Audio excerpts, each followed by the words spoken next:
agradecer la presencia de Ramón y de Antonio en representación del Ayuntamiento, a todos los que habéis venido, la gran mayoría amigos, al Grupo Literario Mar de Leva, a los del Grupo Literario Luis de Aguilar, que también hay algunos por aquí.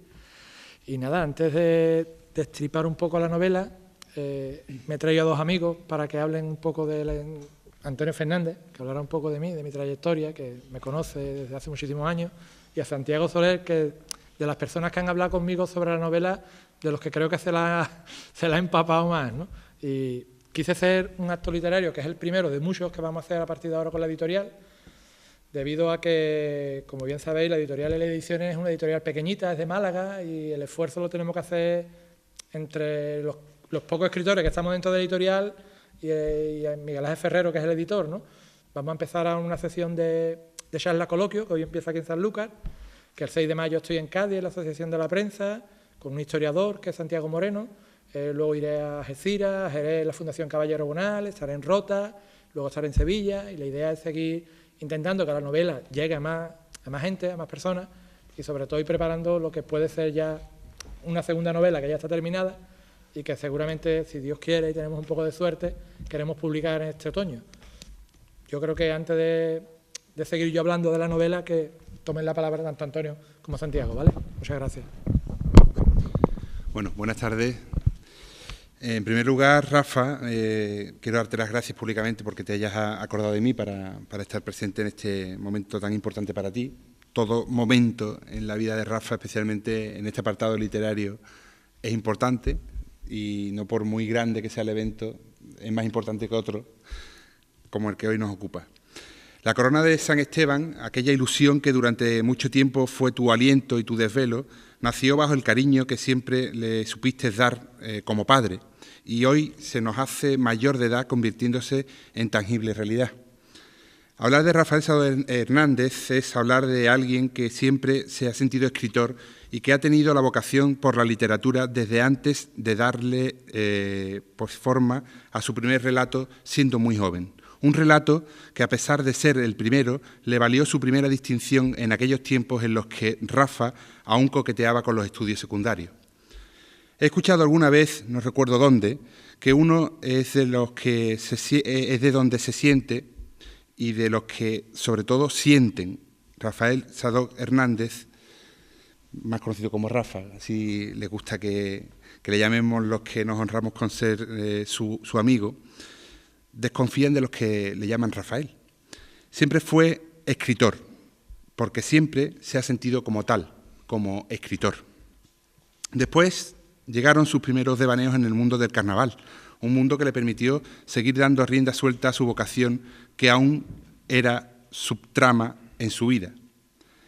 El carnaval le permitía condensar en poco menos de 2 minutos justo lo que dura un pasodoble: historia, vivencias, sentimientos, espíritu crítico e ironía, algo de lo que nunca ha adolecido. En definitiva, un mundo, el de la ironía, que cultiva, y en esta novela también hemos tenido la oportunidad de disfrutar. Cabe recordar 2 etapas de su vida carnavalera.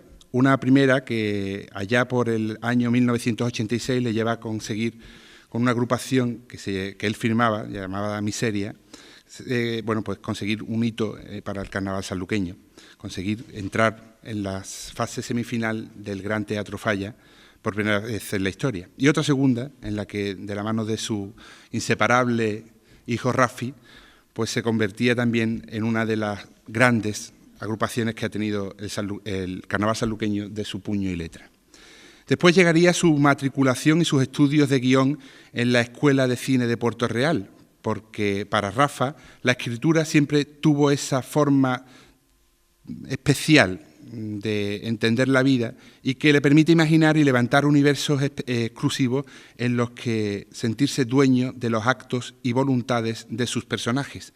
Quizás de esta experiencia en Port Royal, como así es la ciudad natal de Juan Juicios, nace ese lenguaje directo y dinámico que caracteriza lo que escribe, donde es capaz de hacer el milagro de hacer habitables esos mundos paralelos en su trance de diseñar vidas y destinos y, por encima de todo, de transmitir emociones y sentimientos propios. Otra de sus pasiones es sin lugar a dudas, el cine. Todo lo que escribe está lleno de guiños al mundo del séptimo arte. Esto le lleva a rodar cortometrajes que son productos de sus propios guiones, siendo el ganador de la muestra de cine andaluz del Mediterráneo, Archidona Cinema, con su corto Opciones. Una vez más, Rafa nos demuestra cómo la escritura es para él una forma de aprender, con H, la vida, creando ese puente anónimo entre los seres varados en la vida real y sus personajes. No quiero alargarme más, porque hay otras cosas mucho más interesantes que conocer y porque hoy nos ocupa hablar de ese libro, y por eso me voy despidiendo, no sin antes acordarme de aquella cita que definía la escritura como una puerta franca a un espacio de imaginación y libertad, donde la novela tomará cuerpo y alma gracias a la destreza de la pluma, una destreza que mi amigo Rafa utiliza como pocos para crear situaciones y seres vivos en universos plagados de misterio, ironía y vitalismo, haciéndonos con su escritura más interesante la cotidianidad de la vida. Les dejo a continuación con el amigo Santiago Soler, que nos va a desmenuzar hasta donde el autor permite esta corona de San Esteban. Gracias.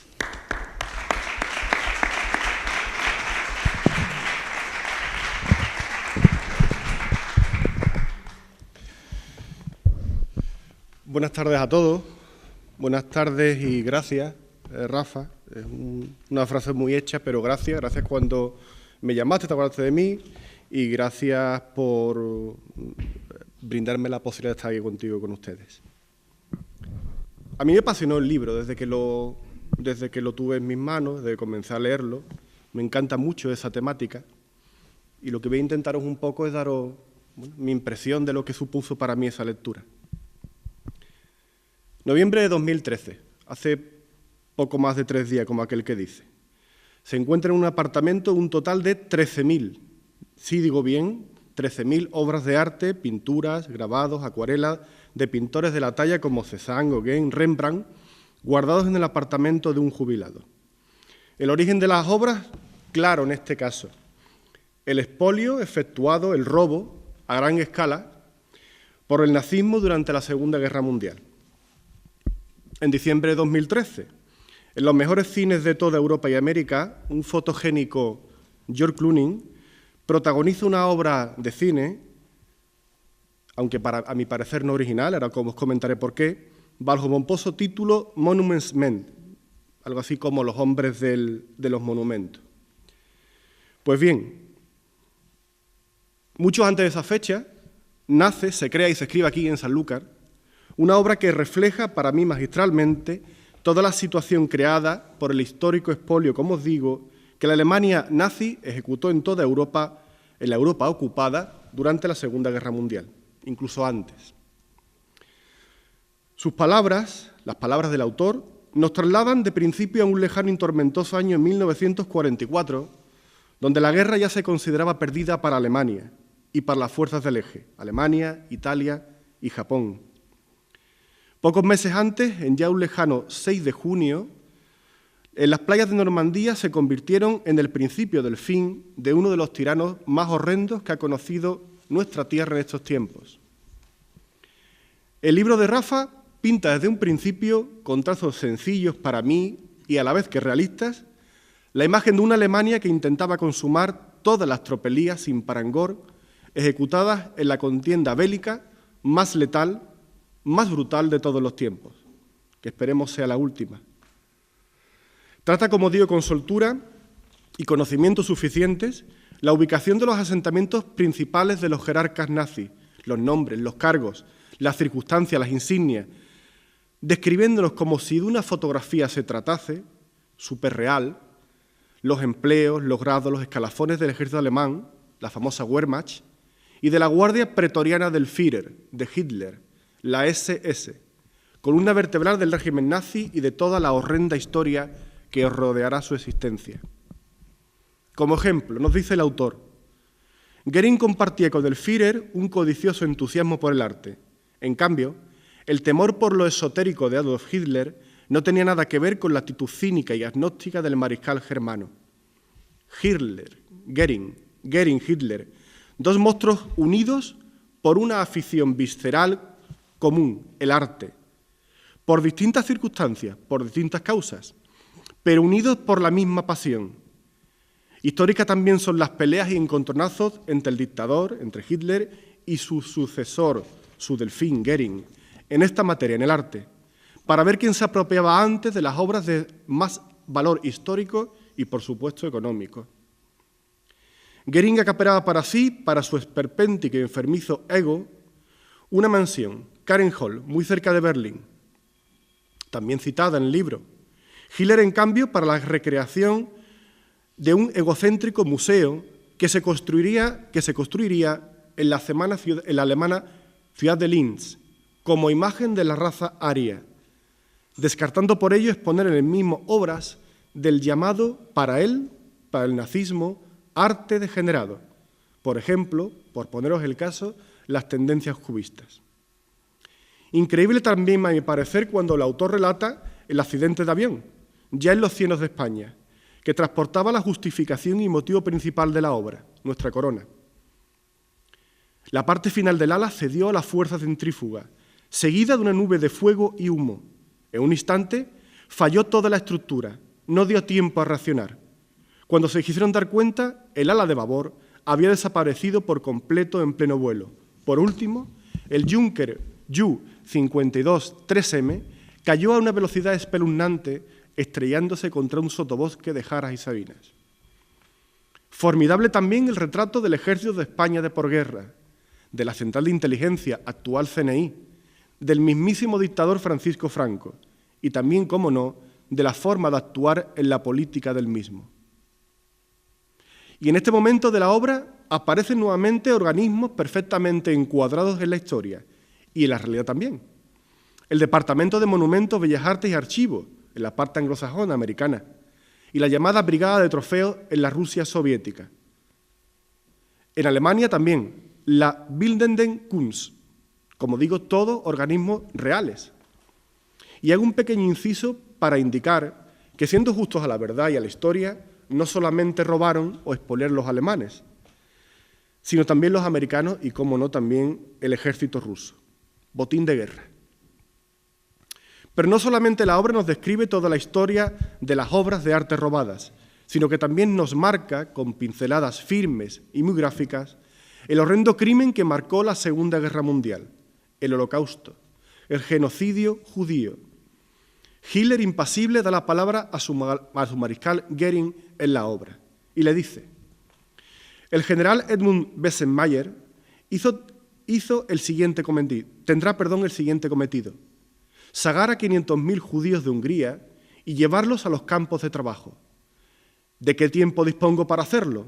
Frío, calculador, sin inmutarse, Edmund Bessenmayer hizo la pregunta en la que peligraba la vida para 500.000 de inocentes, no más de 4 meses. Del orden de 6 millones de judíos, 6 millones de personas que fueron asesinadas, en la más horrenda máquina de muerte que el mundo pudo crear. Máquina de muerte que también vuelve a aparecer cuando nuestros dos héroes, el teniente José Guardiola y Juan Juicios, esperando para embarcar en un tren, preguntan sobre los bidones que contienen el tétrico e infame Ciclón B. No quiero romper, Rafa, ni lo voy a hacer, la máquina de la obra. Se lo dejo al lector y te lo dejo a ti. Y es la propia descripción de la joya de la corona. Pero sí apunto que en ese mismo momento de la trama, cuando aparecen nuestros principales protagonistas, como digo, el teniente Guardiola de la Legión y el cabo Juicio, brigada degradado, así aprovecha el autor este momento para dar sus pequeñas y grandes pinceladas sobre la guerra civil que acababa de arrasar España hace muy poco tiempo, centrándose en acontecimientos vividos por aquellas fechas en Sevilla, en la Sevilla obrera, aquí al lado de Sanlúcar, sin olvidar tampoco la intervención de la nefasta Legión Cóndor en el País Vasco. Nueva y correcta reseña histórica de la obra. Rafa, en su obra, no puedo olvidar tampoco su mijita de guasa, permitidme esta expresión, y así os recuerdo pasajes como cuando el cabo Juicio, delante de todo un coronel, dice: Cabo Juicios, dirigiéndose el coronel al cabo, 32 años, natural de Puerto Real, Cádiz. ¿Es así? Estrada leía el informe del gaditano. Port Royal, mi coronel. Port Royal, así en seco. Como digo, un cabo del ejército a un coronel. O bien, el coronel Estrada, cuando se dirige a los soldados, justo antes de comenzar la misión, diciéndoles una frase de Julio César, alias yacta es. Juan Juicios. ¿Y eso qué es, mi coronel? La suerte está echada. ¿En manos de quién he puesto la historia de estas joyas? Sin comentarios. Claro que está que el contrapunto del cabo Juicios es evidente, gracioso, bromista, pero no menos leal y valiente. Y así os remito directamente a su intervención en el bombardeo de Durango. No os digo más. Tiempo también para el amor y la poesía. Esta parte a mí personalmente me ha gustado mucho. Y concretamente una sublime frase, también a mi parecer, cuando se dice: tras el amanecer, la luz del sol sobre las aguas del Mediterráneo se muestra como una pincelada de vida inmortal. Pura poesía, Rafa. Juan llama a su amada un ángel caído del cielo. Y finalmente una promesa por cumplir. Te juro que se regresaré. Cuando todo acabe, vendré por ti. Nicole, Valeria, ¿qué más da? La mujer que él quería. Referencias también literarias que encantarán al lector bibliófilo. Alejandro Dumas, El conde de Montecristo, El tulipán negro, Los tres mosqueteros, la legendaria Isla de If. Tiene para mí su punto de inflexión esta obra, la llegada a Basilea de los soldados, porque a partir de ahí la trama se complica, adquiere más cuerpo y arrastra a todos los implicados por caminos que yo creo que son imprevisibles, como una obra, como un libro debe ser. Y por cierto, tampoco no quiero dejar pasar el giro que realiza el autor para hablar de su tierra, en un lugar cercano a donde nos encontramos, Doñana, y donde sitúa un personaje histórico crucial como es Francisco Franco. Siguiendo con la trama histórica, real y bien fundada, aparece en la historia, el coronel Klaus Stauffenberg, uno de los militares de alto rango que organizó el atentado que más se acercó, aunque sin conseguirlo, a la muerte de Hitler, así como el general Edwin Rommel, el zorro del desierto. Por cierto, te lo comentaba antes de empezar, qué giro más increíble, gracioso, certero, lo de la maleta, ya en la guarida del lobo, también ubicación histórica, y no quiero desvelar más, dejémoslo ahí porque yo quiero que sean ustedes los que lo vivan.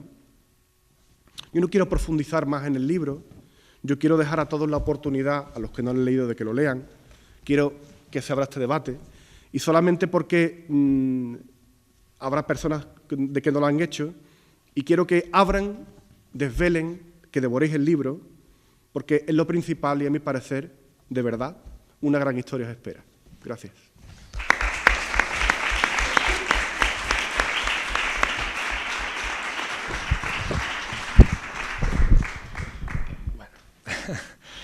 Como presumía, Antonio ha demostrado conocerme como muy poco y me conoce desde hace muchos años. Me ha visto en rachas muy malas, rachas buenas y creo que es de las personas que más me conocen en lo personal. Y Santi, que también es mi amigo y también me conoce en lo personal, ya hace tiempo me demostró que de la gente que había leído la novela era de las que mejor había entendido lo que yo quería expresar con la novela, ¿no?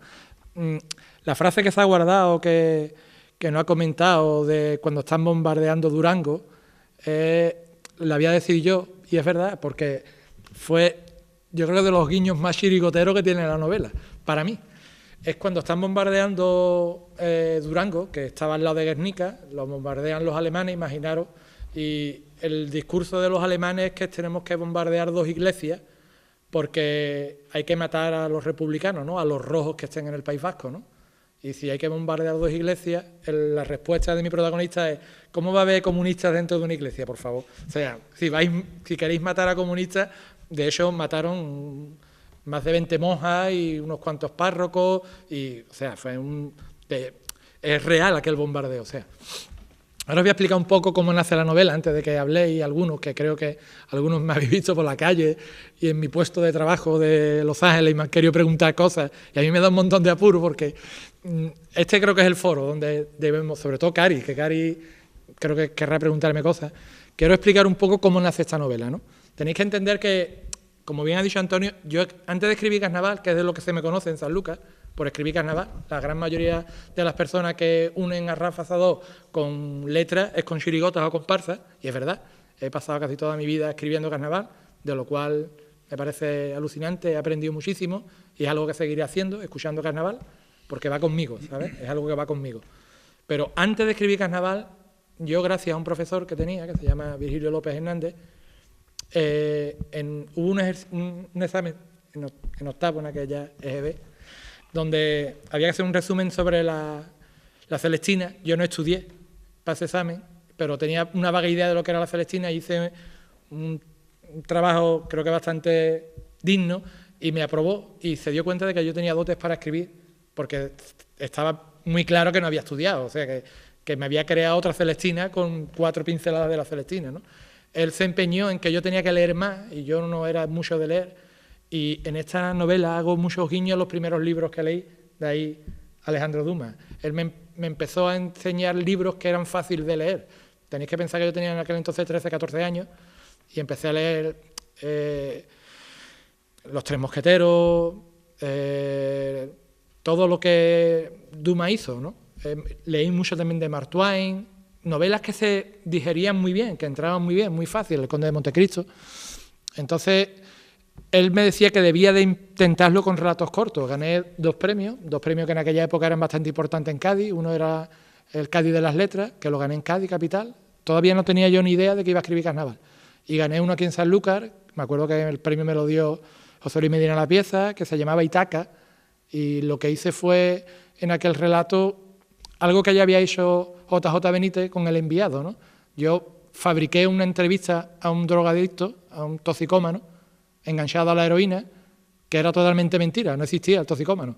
La inventé y hice creer que existía el toxicómano y gané el premio con algo totalmente inventado. O sea, lo que me demostró que tenía capacidad para crear personajes, como bien dice Santi, que eran totalmente ficticios. Pero claro, entonces llega hasta mí el carnaval y es una droga muy dura, no me cansaré de decirlo, y renunciar a la literatura para meterme en el carnaval, donde he estado todos los años que he tenido, bueno, mi juventud y mis 20, mis 30, ¿no? Luego ya cuando me retiro del carnaval, surge lo de la Escuela de Cine de Puerto Real. También Antonio es verdad lo que ha dicho, yo siempre he sido muy amante del cine, un cinéfilo empedernido y muy amante sobre todo de las historias románticas, ¿no? Del cine romántico. Y el cine bélico también me gusta. Y bueno, me fui a la Escuela de Cine de Puerto Real por el hecho de matar el gusanillo. Venía bien a mi horario de trabajo, era de 4 a 9, yo terminaba de trabajar a las 3 de la tarde en Puerto Real, yo trabajaba casi siempre en San Fernando, o sea, es como si todo se pusiera de forma de que yo hiciera aquel curso, ¿no? Lo hice y bueno, hay un momento en que el profesor, uno de ellos que es de Madrid, que se llama Carlos, decía que había que hacer un esbozo de guión de 30 páginas sobre un hecho histórico. Entonces, yo tenía ya en la cabeza, que había leído no sé dónde, días antes, que había habido un accidente en un rodaje de cine en Europa, que estaba rodando Tom Cruise Valkyria. Investigué que era Valkyria y me enteré que Valkyria era un hecho real, donde Stauffenberg le pone una maleta en los pies de Hitler, con la mala suerte de que parece ser que uno de los soldados que estaban allí, porque nadie dice el nombre, nunca se hizo público quién tropieza con la bomba, y en vez de matar a Hitler, mata al coronel Brandt, que estaba justo a 3 metros de la mesa, que es donde se coloca la mesa cuando ese soldado tropieza, ¿no? Bueno, yo hice un comentario típico de mí y dije que el que ha tropezado con la bomba seguro que era de Cádiz, porque hubiéramos evitado un año de guerra y hubiéramos evitado cientos de miles de muertes de judíos, ¿no? Por un tropiezo. O sea, es curioso que el tropiezo de una maleta provocase que en ese año del 44 al 45, imaginaos la cantidad de muertes que se hubieran evitado. O sea, entonces yo hice un comentario y el comentario propicia que el profesor me diga que si soy capaz de meter a un gaditano en la guarida del lobo, pues que me aprobaba, que me daba matrícula de honor en el curso, bueno, y lo intenté, ¿no? Entonces, yo me planteé esto como un puzzle. Siempre en el carnaval me ocurría igual, ¿eh? Cuando se elige, y lo he visto mucho en Martínez Arias, en autores, eligen los temas y son puzzles. O sea, donde hay piezas ficticias y piezas reales, ¿no?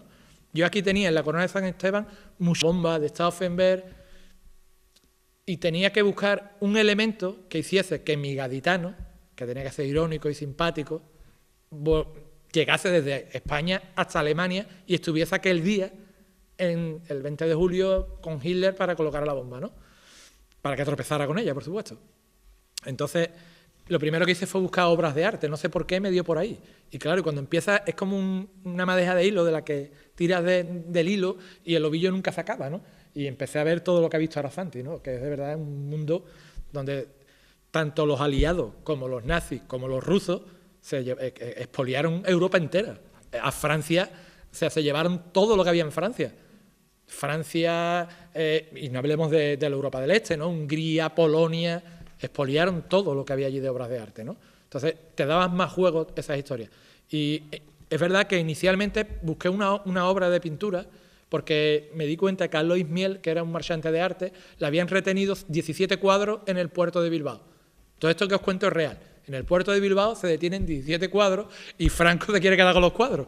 Alois Miel, que tiene el beneplácito de Hitler y Göring, le dice que como se quede con los cuadros, Hitler y Göring lo iba a defender, ¿no? Porque él era el marchante del hombre más poderoso del mundo en aquel instante, que era Hitler. Todo eso es real. Entonces, los 17 cuadros se cargan 2 años en el puerto franco de Bilbao, parados, retenidos, porque Franco no dejaba que se lo llevaran para Alemania, pero tampoco se podía quedar con ellos. Y Franco quería llevarse algo porque sabía que muchísima gente se estaba enriqueciendo con la Segunda Guerra Mundial. Y Franco también quería enriquecerse, por supuesto.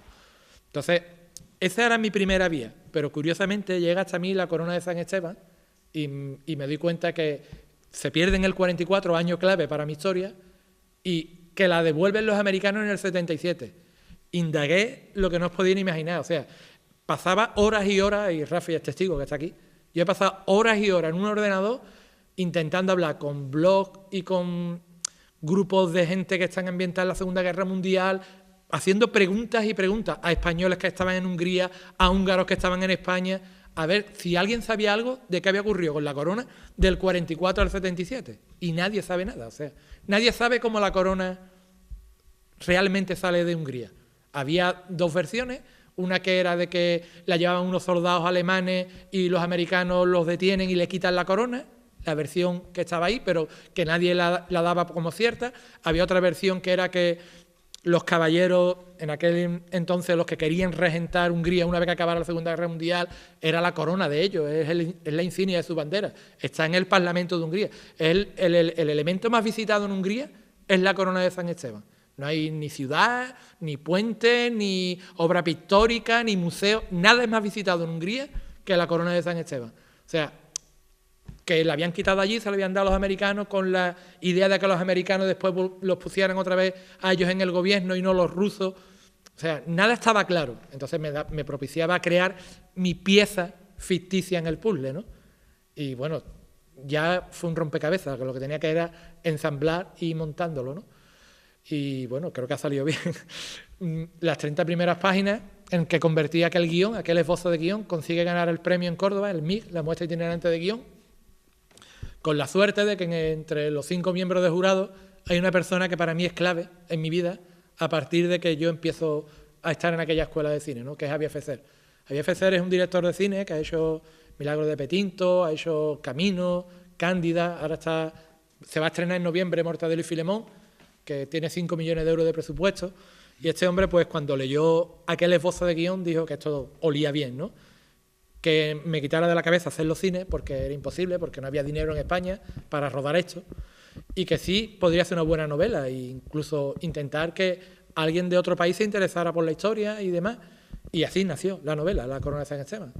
Nace, primero negocié, la envié a muchas editoriales.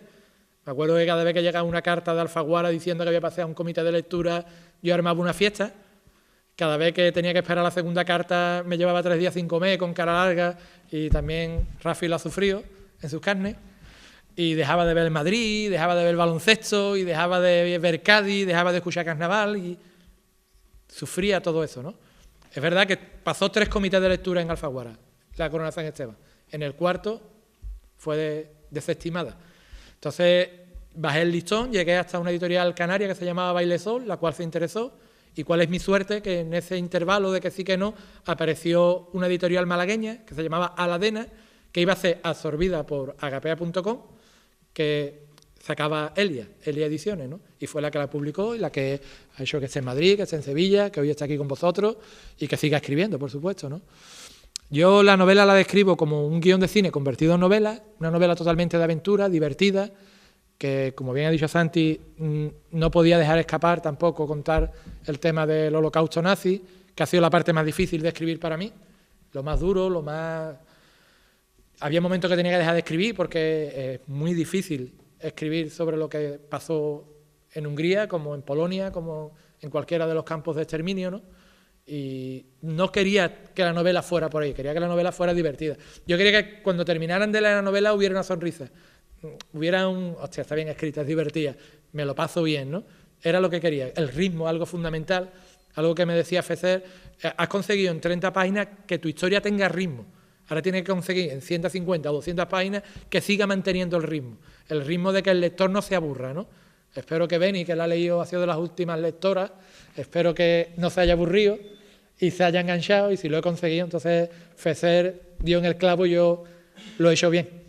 Y bueno, yo creo que está todo dicho, que me alegro muchísimo que estéis aquí, que gracias a Santi, gracias a Antonio, y que espero que alguien quiera participar del coloquio.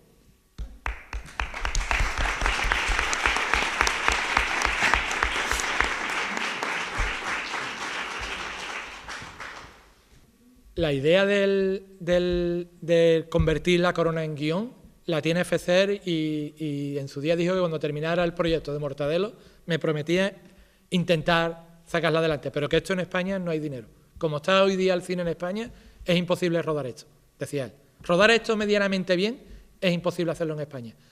Como una teleserie, como una TV Móvil que ya se hizo en Antena 3. Antena 3 hizo El Ángel de la Muerte, que es uno de los personajes que yo utilizo en la novela, que es Ángel Briz, que era el cónsul español en Hungría, otro hecho real.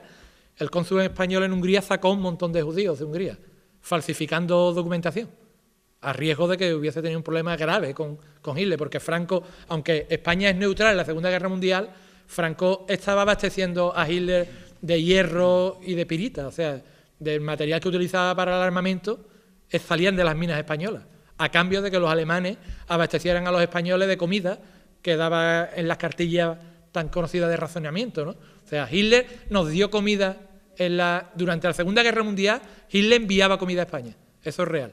Y España abastecía de pirita y de hierro a Hitler. Todo eso es real y documentado, ¿eh? O sea, todo eso es real y documentado. Entonces, espero que Fecer, que tiene cierta mano en A3 Media, sea capaz de conseguir lo que yo no soy capaz de conseguir todavía, ¿no? Y los proyectos de Beautiful Cádiz, que lo escribí hace ya cerca de 3 años, que es mi primer largometraje, ahora mismo está en A3 Media también, y en la RTVA. Yo creo que si sale va a ser más por la RTVA que por A3 Media, porque es una historia ambientada en Cádiz, con carnavales, con chirigotas, y bueno, gente que se ha interesado recientemente, Alejo Doherty, que es uno de los actores de Cámara Café, ¿no? Que es de San Fernando. También se ha interesado Manu Sánchez, creo que se llama, que es el que tiene Colgados con Manu, que tiene una productora que se llama 16 Escalones, y este se ha interesado más que Alex Doherty. O sea, soy más optimista, que creo que Manu pueda interesarse por el tema de la película. En el tema de los cortos iniciales que yo hice no lo hice por el hecho de yo hacer cortos, era la idea de intentar conseguir un espacio, ¿no? De que la gente hablara de que supiesen que un guionista o alguien que salía de la escuela de guión era capaz de escribir guiones, ¿no?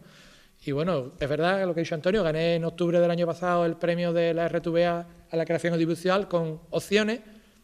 Os adelanto que el año que viene me voy a presentar otra vez. El año que viene, quiere decir, en este otoño me presentaré, y lo que quiero escribir se va a titular España is Different, y será muy irónico también, os lo adelanto, muy, muy irónico.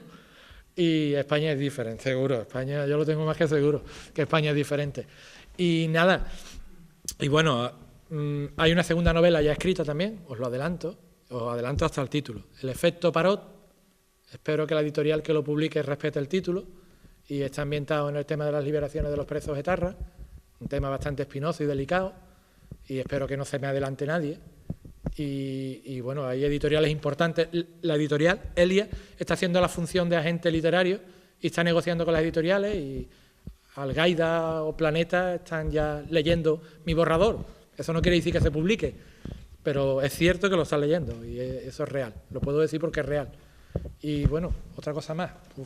Hay un relato corto que va a salir en un libro, que se va a editar un libro sobre vampiros y no me gusta el cine de terror. Me pidieron que escribiera un relato. Hay 26 escritores que van a escribir. Guadalupe Shalbum, Daniel Lanza... ¿Quién os digo más?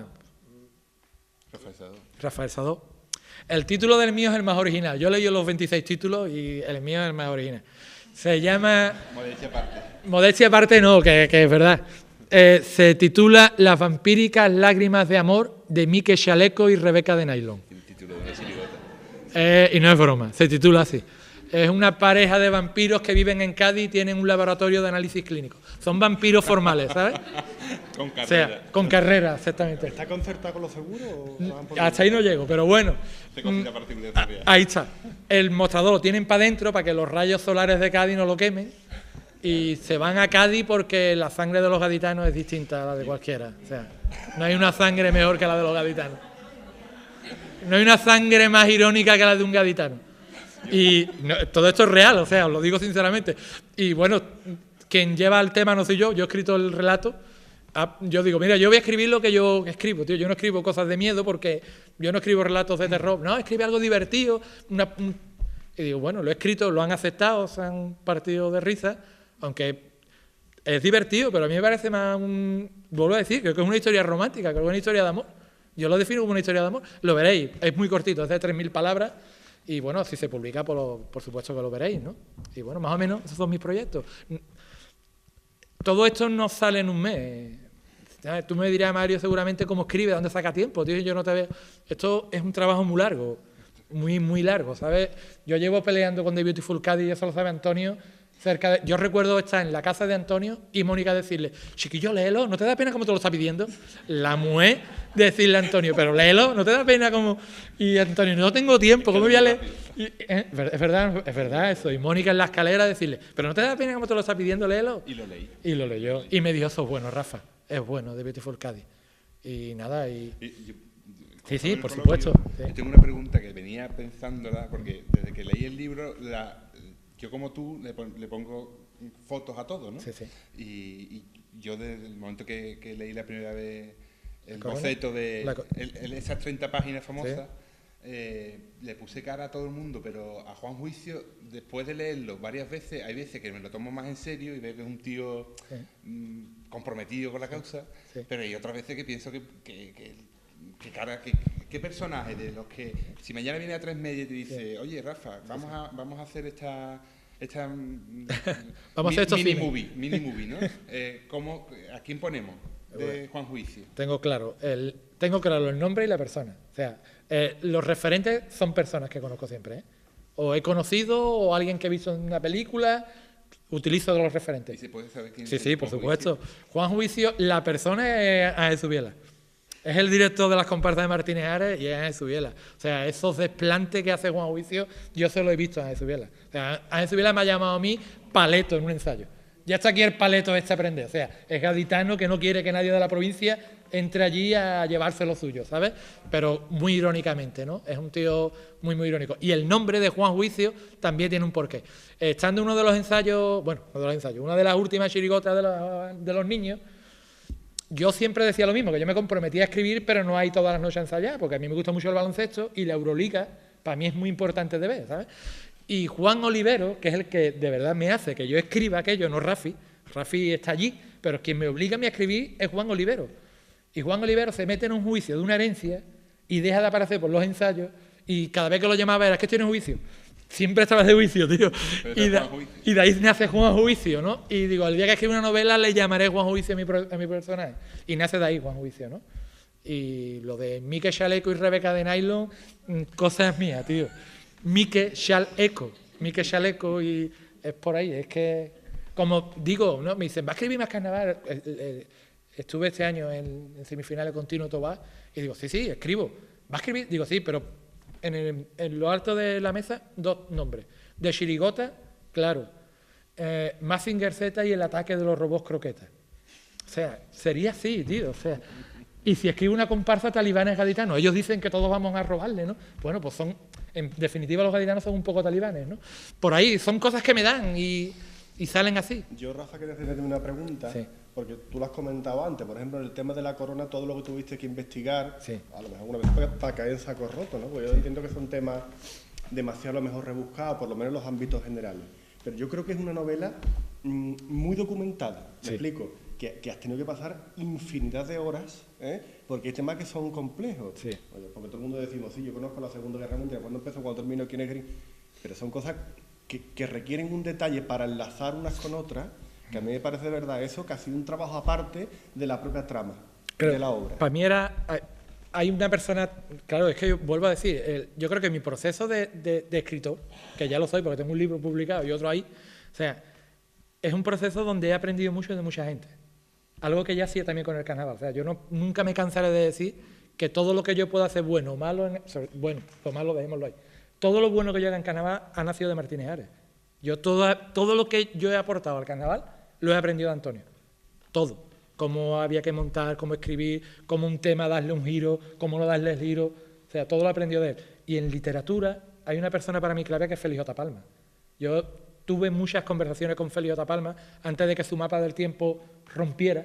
Yo recuerdo a Félix J. Palma hablar con él súper hecho polvo porque estaba en la Feria del Libro de Barcelona y tenía colas y colas, Boris Izaguirre, y él le había firmado 3 libros al mapa del tiempo. Una novela que está publicada hoy día en 30 países.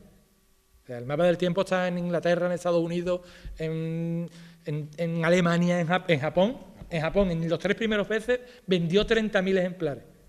O sea, vender 30.000 ejemplares en 3 meses lo hacen muy pocos escritores. Claro, muy poquita gente. Bueno, pero no todos los que escriben allí venden 30.000 novelas. Grande China, Japón no, Bueno, lo que quiero deciros es que también la novela...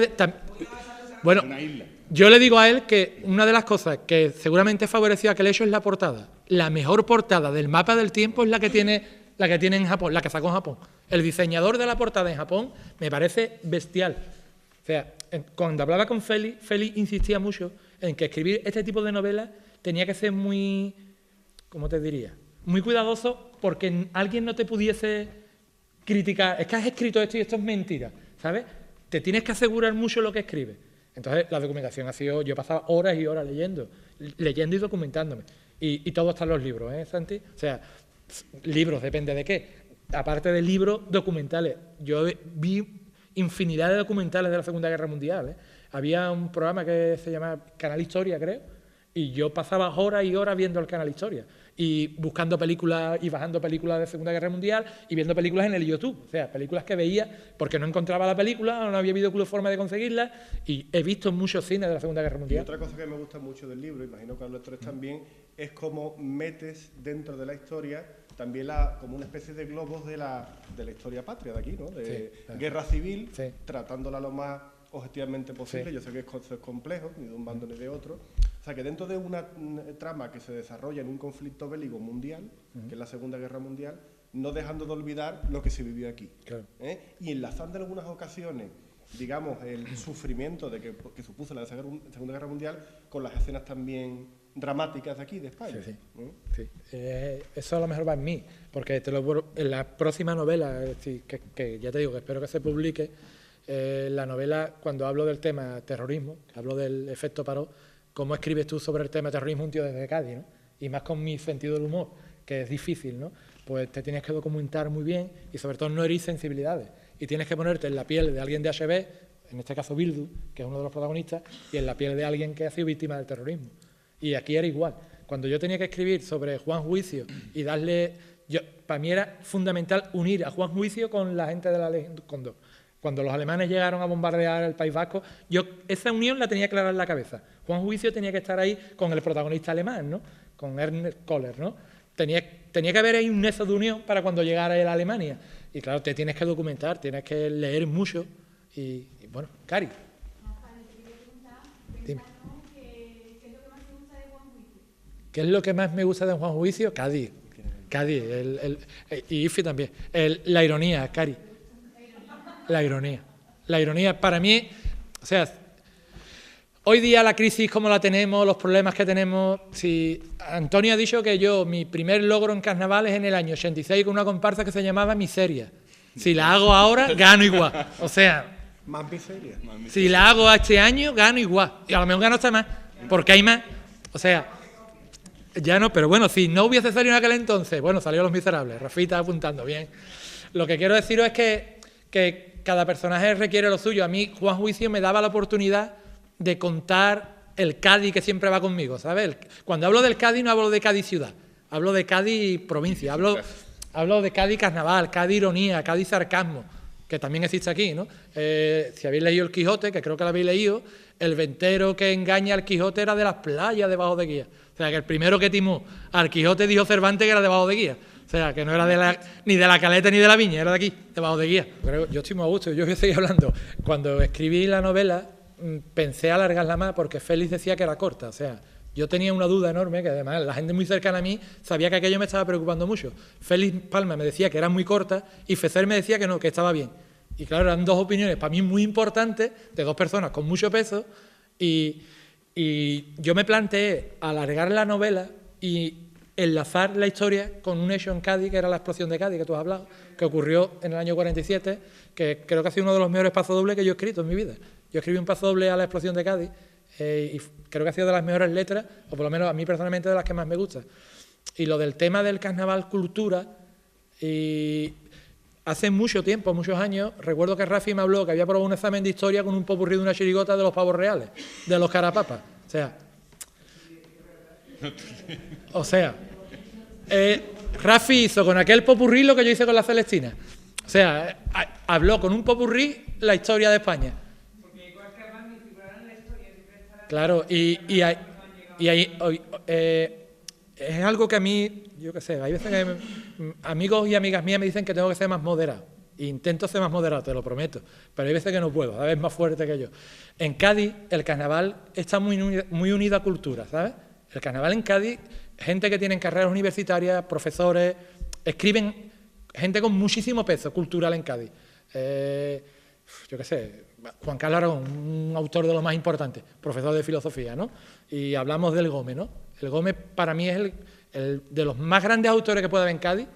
Martínez Ares sonará, es el Gómez. El Gómez está escribiendo para Chirigótica, que está en todos los teatros de España, ha estado 2 meses en Madrid. Ha escrito El Pregón con Jorge Dresle, que es uno de los músicos más importantes que hay en Uruguay y en España tiene un peso específico muy importante. Y está ahí escondido y nadie sabe que el Gómez ha escrito la mitad de los repertorios de la chirigota del Lobe, ¿no? Y un tío que es profesor de un instituto, que el carnaval en San Lucas estaba más unido a la cabalgata, a la borrachera, a como que el carnaval en San Lucas era un poco... que ese escalón no lo yo a mi modestia, ¿no? No hemos sabido de darle ese punto, ¿no? De que... Claro. Claro, exactamente, pero... Exactamente, pero que yo no voy a renegar de dónde vengo, o sea, yo vengo del carnaval de Cádiz, del carnaval, y vengo de ahí, y de hecho intento plasmar en todo lo que escribo ese punto irónico, ¿no? Ese punto de que te haga provocarte una sonrisa, ¿no? Y es lo que intento, es lo que he intentado, y lo que pienso. Dime. Te respondo. Si has escuchado un poco de carnaval, hay una modalidad que aún no está creada, pero está creada, que se llama chiriparsa. Y yo soy muy partidario de eso. O sea, en carnaval está la chirigota, que es eso, reírte de casi todo, y está la comparsa, que es sentimiento, llorar, pena. Y como yo me gusta la comparsa porque suena muy bien, pero me va más la chirigota, siempre dije que yo lo que hacía eran chiriparsas. Y si habría alguna forma de definir mi novela en gaditano, sería eso, es una chiriparsa. O sea, hay un momento de la novela en la que dice, y no has matado a Hitler cuando se encuentran los dos, ¿no? Dice, es que no había armas. Dice... es que había planes, de que quiere que lo mate con un plano. O sea, son puntos que dices tú, hostia, ¿cómo escribe este texto aquí? Es eso, intentaba hacer reír, intentaba hacer... Sí. Intentaba hacer reír sin dejar de que tú pensaras, ¿no? Si ves El milagro de Petinto de Fecer, que es una película que se hizo hace ya un montón de años, es eso, tú ves ese cine y muy Woody Allen, ¿no? Muy Monty Python, ¿no? Te hacen pensar, si ves la vida de Brian, la vida de Jesucristo, visto desde el punto de vista de Monty Python, tú te ríes, pero piensas, ¿eh? O sea, tú ves la vida de Brian y el mensaje es importante, los judíos ahí discutiendo, o escribe el mensaje en el muro metiéndose con los romanos, le dice romanos, que tienen una falta de ortografía, escríbelo 100 veces.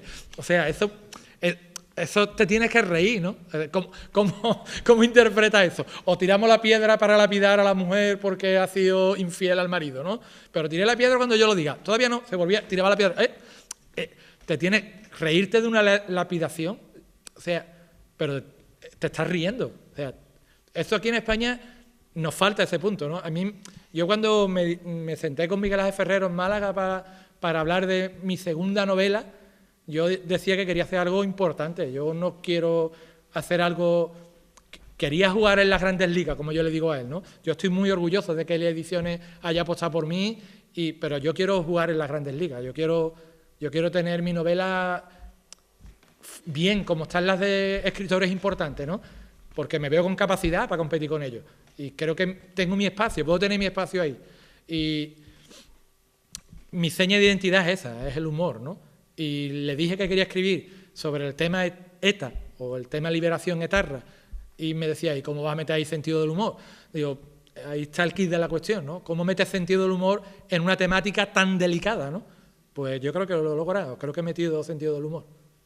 Lo he logrado, él se ha reído. Y de hecho estamos ahí, ¿no? Peleando, ¿no? Y aquí hay momentos en los que dice Santi que también te ríes, ¿no? Hay un picha, que me lo dijo Beni, ¿no? Cómo has metido el picha en su momento determinado, o los detalles, ¿no? O los detalles que metes, ¿no? Yo creo que va en la forma de ser de cada uno, ¿no? La forma de ser de cada uno, y es mi seña de identidad, no va conmigo, no... La anécdota también de la novela cuando la hicimos es que pensábamos que se había visto La Corona y tal, y sin embargo la que había acabado de ver era Luisa, que venía de verla. No he visto La Corona, aún no he visto La Corona. Digo, bueno, si yo acabo de venir de ver lo que has dicho de La Corona, que aquí está en el Parlamento y lo más importante que tiene. Hungría, sí.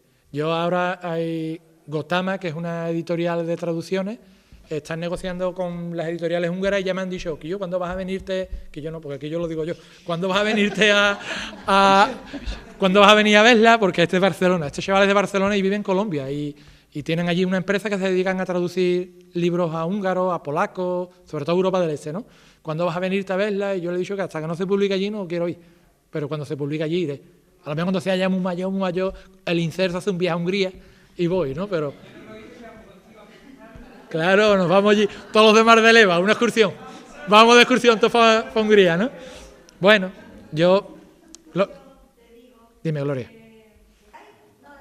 Claro, y también que en el momento clave, ¿sabes? Porque, claro, hay que buscar el momento...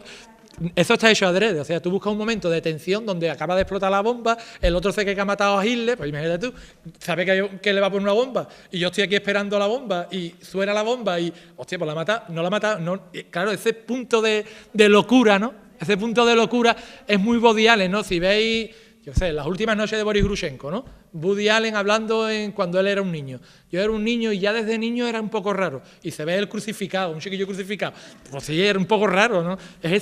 Es llegar a ese punto que una de los blogs de literatura histórica, una escritora que lo lleva, no me acuerdo del nombre de ella, bueno, me dijo eso, que cuando la leyó no entendía muy bien, sí, un poco lo que dice ella, ¿no? De que si yo hacía adrede lo de poner los puntos graciosos o que me salían o que estaba pensado, porque no entendía, claro, es difícil el sentido del humor que todo el mundo lo vea igual.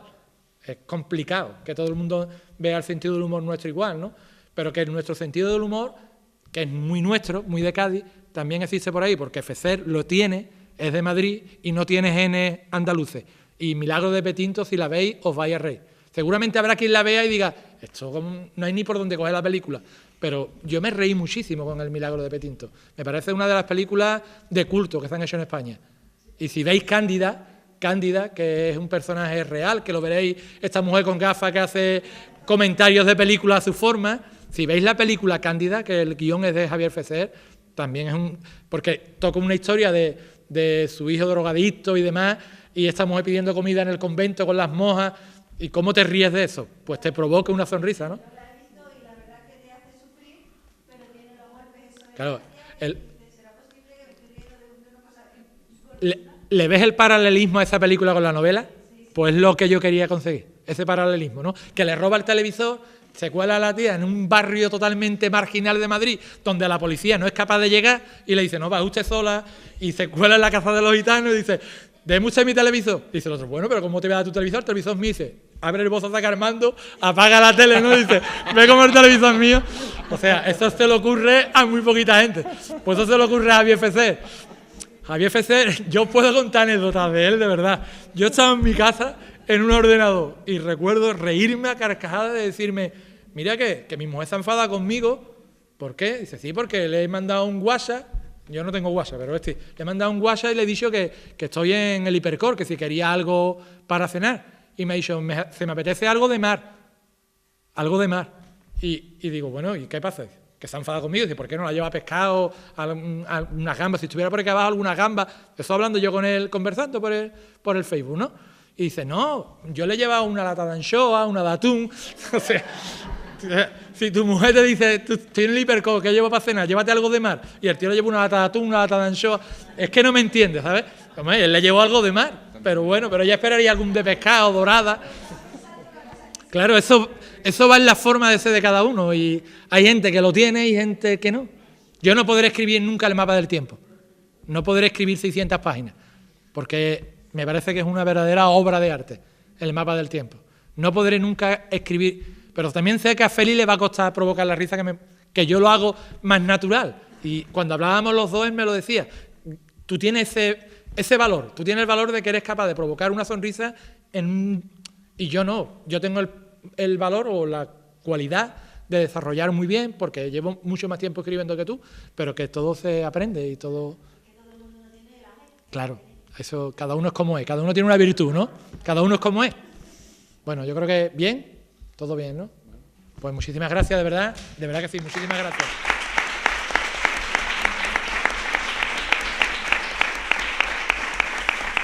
Bueno, compañeros, gracias. Muchas gracias, Antonio, muchísimas gracias. Me tiene que firmar el libro, ¿no? Sí, nunca te lo has firmado, tío. Te lo hayas firmado ahora.